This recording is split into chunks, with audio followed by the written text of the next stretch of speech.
आप सबको डॉक्टर रजनी रमन झा शाह, आचार्य संस्कृत विभाग, राजकीय महारानी सुदर्शन कन्या महाविद्यालय बीकानेर का नमस्कार स्वीकार।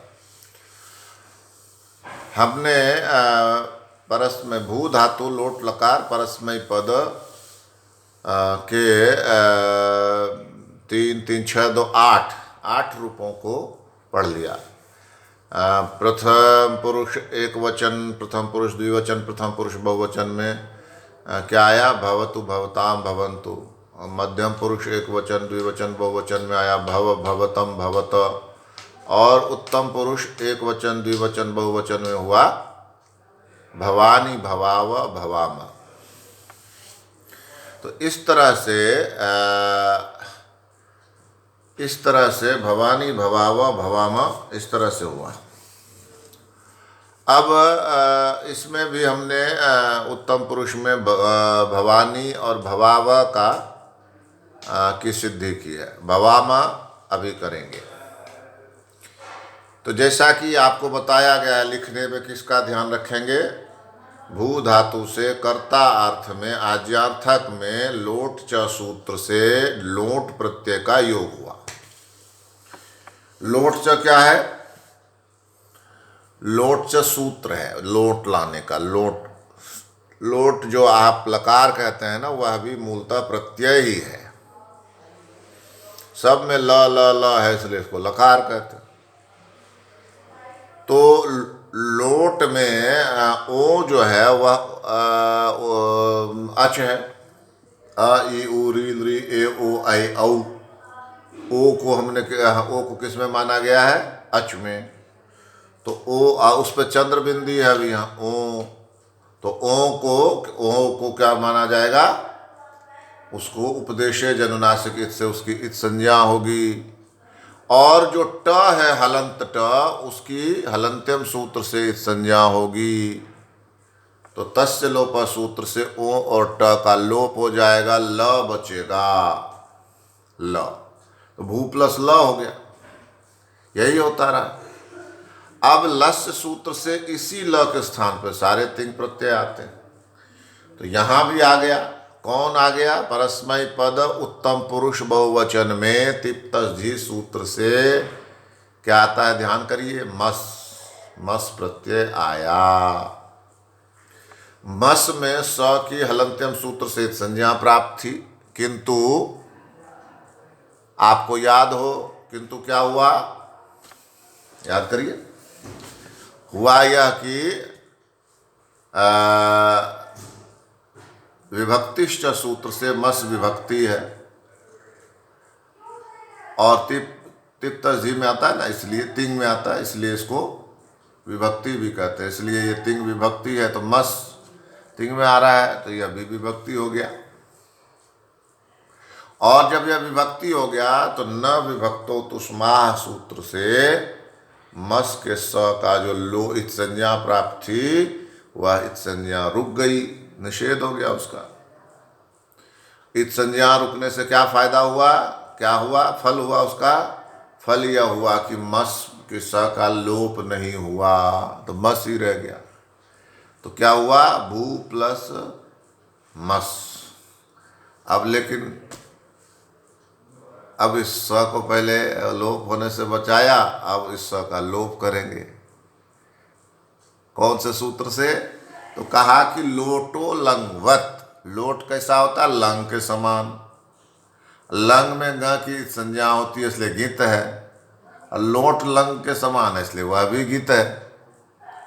तो गित होने से क्या हुआ? नित्यम गितः सूत्र से मस के स का लोप हुआ। क्या हो गया? भू प्लस म। भू प्लस म। अब याद करिए हमने क्या पढ़ा है।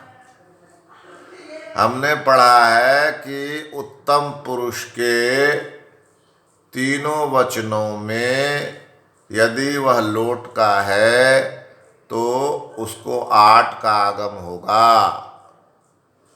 लोट का उत्तम पुरुष, उसके जो तीनों वचन हैं, उसके जो प्रत्यय हैं, जैसे उत्तम पुरुष का एक वचन में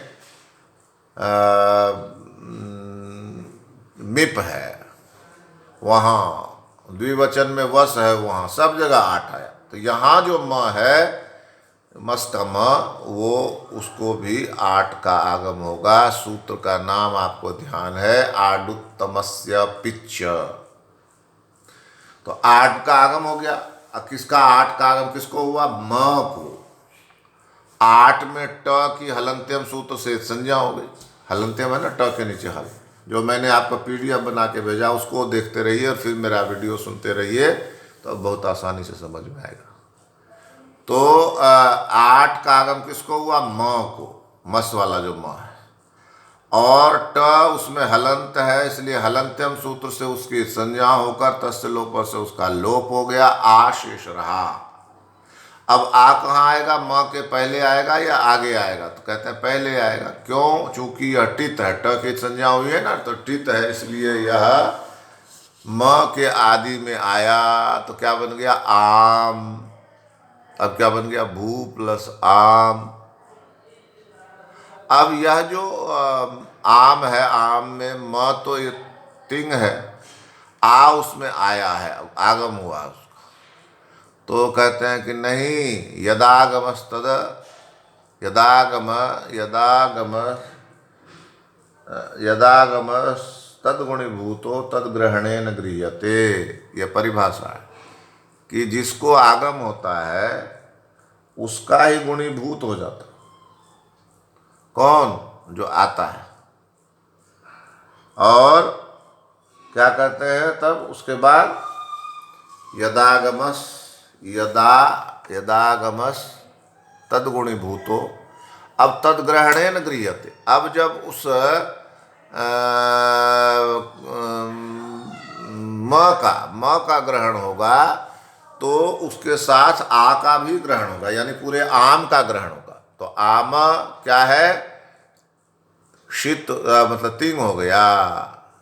म तिंग है ना, तो आम भी अब तिंग होगा। म के ग्रहण से आ का भी ग्रहण हो जाएगा, यानी पूरे आम का ग्रहण होगा। तो यह तिंगशित सार्वधातुकम सूत्र से आम की सार्वधातुक संज्ञा होगी।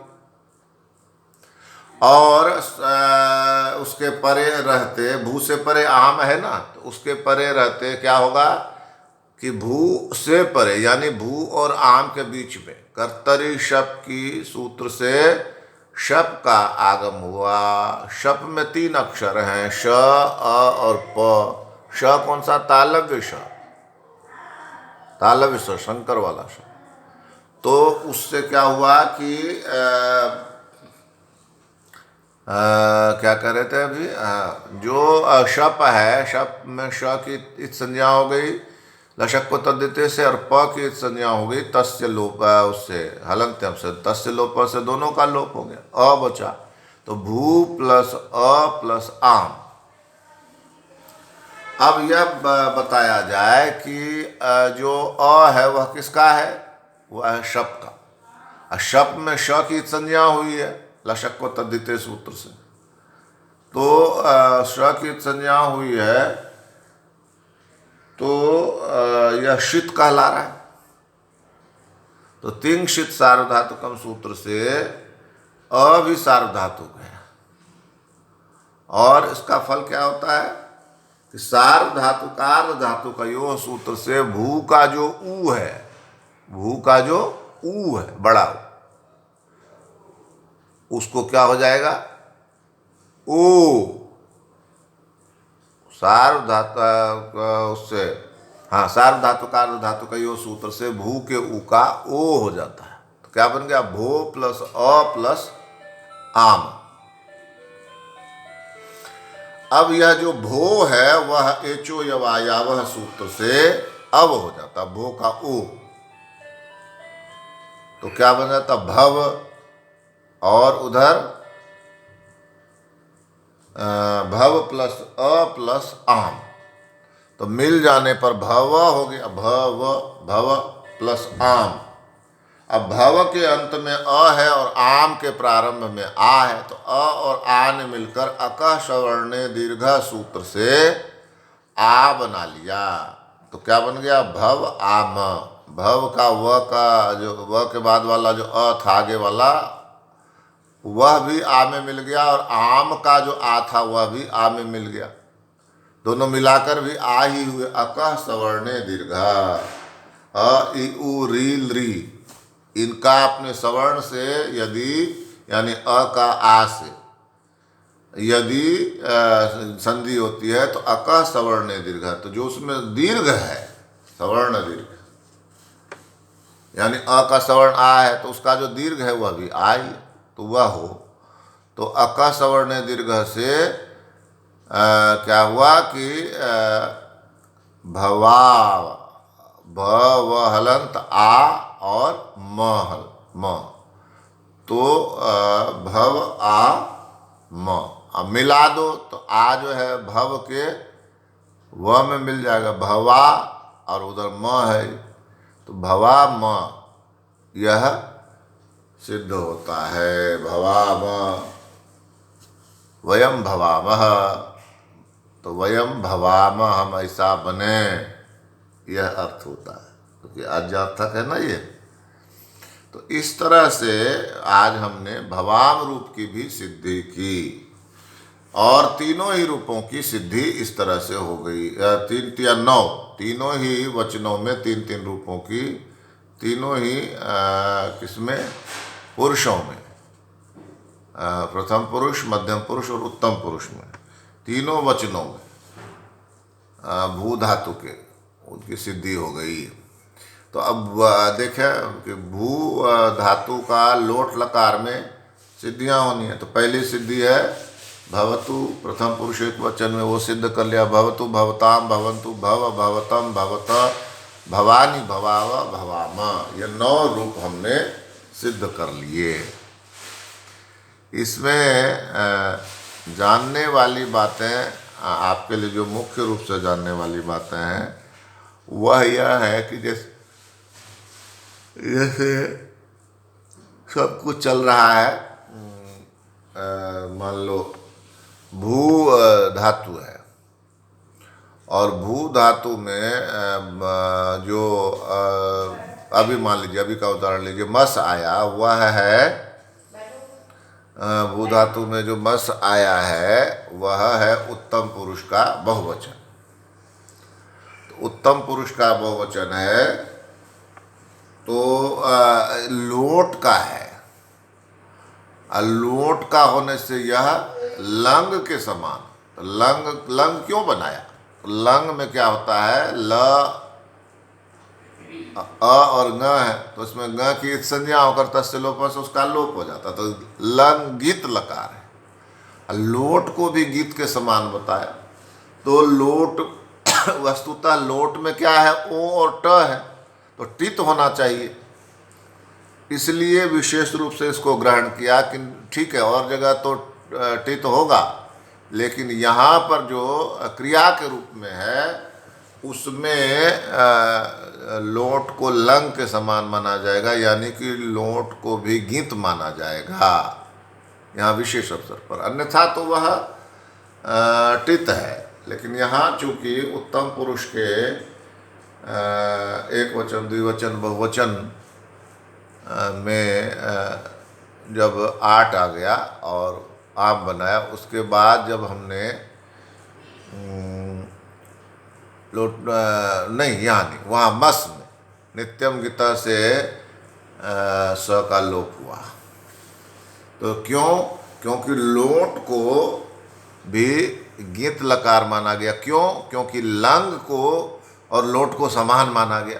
तो लंग को और लोट को समान माना गया, तो लंग में ङ की संज्ञा होती है, तो इसलिए वह गीत है। तो लोट को ग नहीं है, ग की संज्ञा भी नहीं है, दिखाई गई है, लेकिन चूंकि यह लंग के समान हो गया इसलिए यह गीत भी हो गया। गीत, क ख ग घ ङ में छोटी की मात्रा हलंत तक गीत, और गीत होने के कारण ही मस के स का लोप होता है। सूत्र का नाम है नित्यम गीतः, इसलिए। तो इस तरह से यह इसमें जानने वाली बात है। इसके बाद इसमें जो एक आडुत्तमस्य पिच, ये उत्तम पुरुष के एक वचन में आएगा, द्विवचन में आएगा और बहुवचन में आएगा। और इसमें 8 में आ बचता है, और वह जो ठित होने के कारण से जो 3 प्रत्यय है, यहाँ पर म है तो उसके पास चला जाता है। तो आ जो है वह म में मिल जाता तो आम हो जाता है। तो इस तरह से कुछ चीज़ें और जानने की थी, वो हमने जान ली। शेष हम आगे देखेंगे। धन्यवाद।